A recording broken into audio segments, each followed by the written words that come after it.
नमस्कार। आज बहुत ही विद्वान लोगों से मिलना हुआ। सब अपने क्षेत्र के बेहद ही जानकार लोग थे और चर्चा का विषय बुद्ध थे। हाँ, वही बुद्ध जिन्हें आप महात्मा बुद्ध कहते हैं।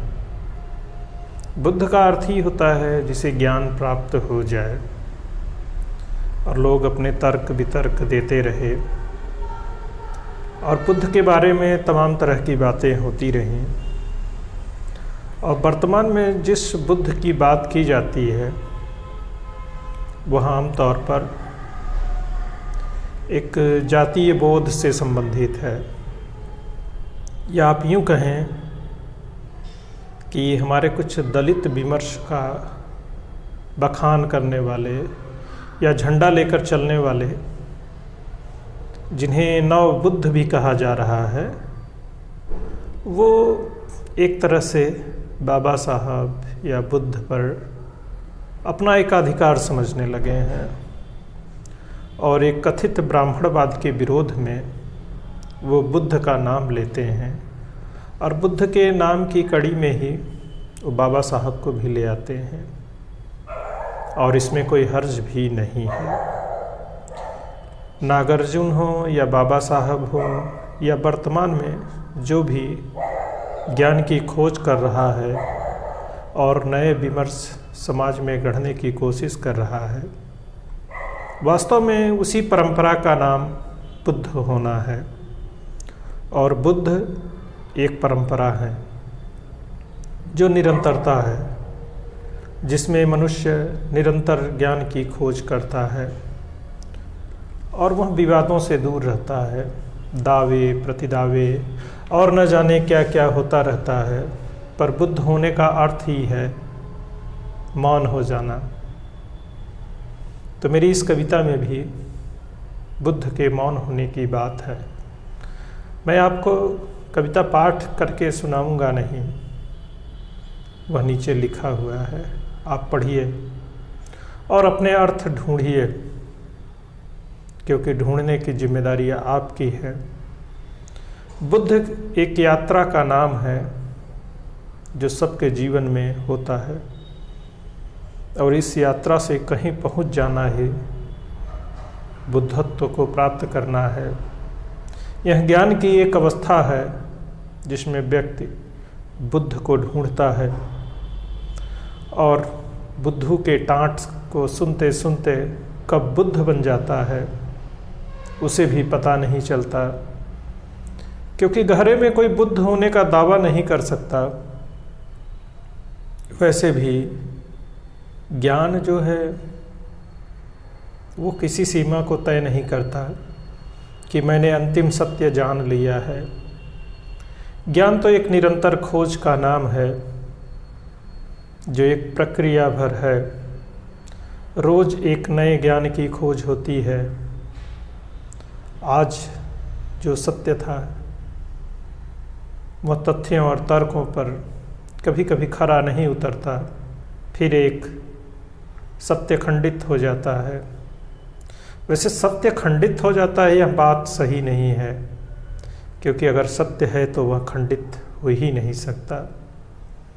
मतलब जो हमारी धारणा थी वह खंडित हो गई और सत्य की तरफ हमने एक कदम और बढ़ा लिया।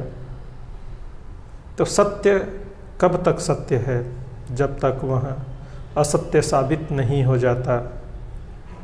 और यह सत्य की निरंतर खोज सिर्फ ज्ञान से हो सकती है और वह किसी तरीके या मान्यता में नहीं बांधा जा सकता।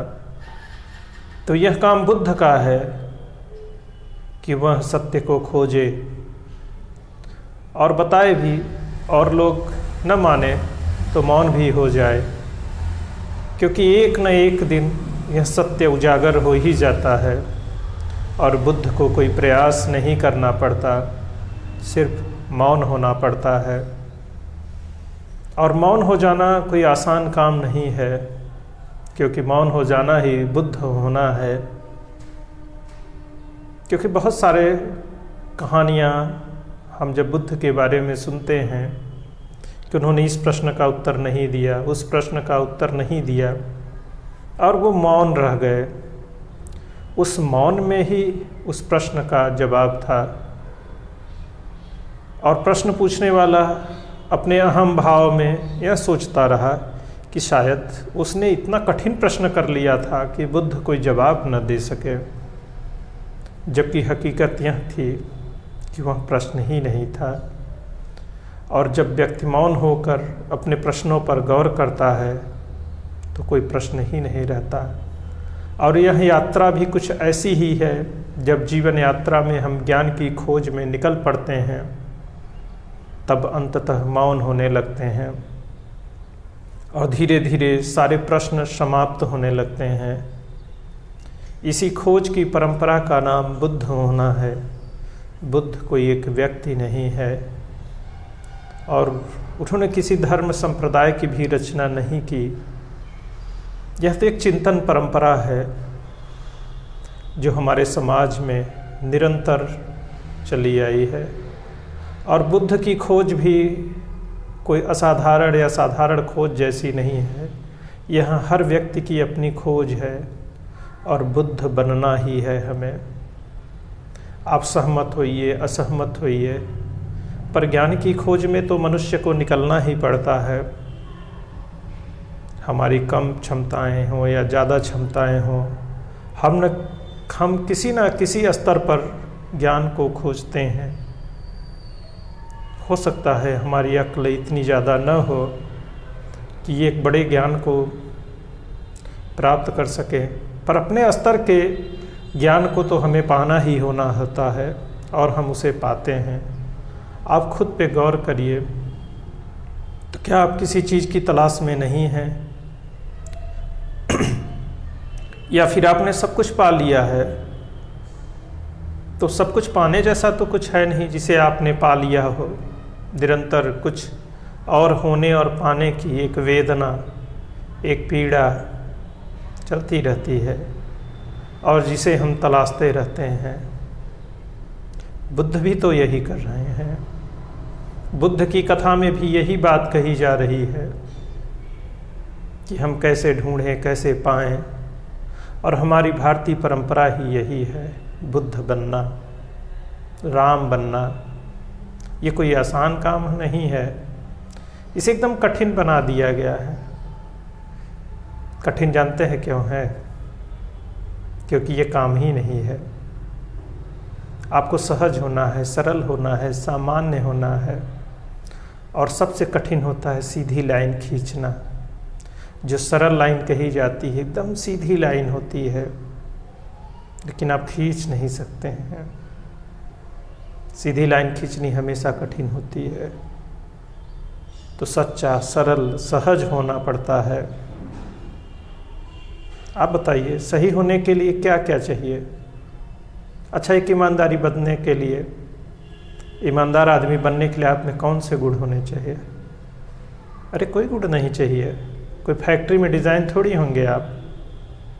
आपको सरल होना है, सहज होना है, तो हो जाइए भाई। ईमानदार होना, बने रहना, ये आपकी अपनी चॉइस है। आपको कोई बेईमान नहीं बना सकता है, आपको कोई बुद्ध नहीं बना सकता है। अच्छा बताइए, क्या आप बौद्ध धर्म ग्रहण करके बुद्ध बन सकते हैं? क्योंकि आज तो बुद्ध को भी एक धर्म के खांचे में बांध दिया गया है। आपने जहाँ भी जन्म लिया है उसकी अपनी परंपराएं हैं। आप इस्लाम में चले जाइए, क्रिश्चियनिटी में चले, कुछ भी बन जाइए, तो सोचिए आपको बनना क्यों पड़ रहा है? कोई धर्म ग्रहण क्यों करना पड़ रहा है? उस ऊपर वाले की तो मर्जी थी। धर्म में तो ईश्वर जरूर होता है। तो आपका जन्म कहीं और क्यों हुआ? आपको बदलना क्यों पड़ रहा है? तो ये धर्म आपने जहाँ भी जन्म लिया है अच्छा है, उसे स्वीकार करिए। और बुद्ध बनने के लिए कहीं भी जन्म आप लिए हों, इस बात से कोई फर्क नहीं पड़ता है। आप सोचिए, आप ओशो को देखिए, वो कैसे धीरे धीरे बुद्ध बन जाता है। किसी भी महापुरुष को देखिए, वो बुद्धत्व की ही ओर तो बढ़ रहा है और सहज जैसे ही होता जाता है वह बुद्धत्व को प्राप्त होता जाता है। और इस बोधि का नाम ही बुद्ध बनना है और हर मनुष्य का यह कर्तव्य है कि वह बुद्ध बने। और क्या कहा जाए, आइए बुद्ध बनते हैं और अपनी इस जीवन यात्रा में निरंतरता ले आते हैं। और क्या कहा जाए, चलिए फिर उसी एक दूसरे की आत्मा का अभिनंदन करते हैं। और अभिवादन का तो वही शब्द है, नमस्ते, नमस्कार।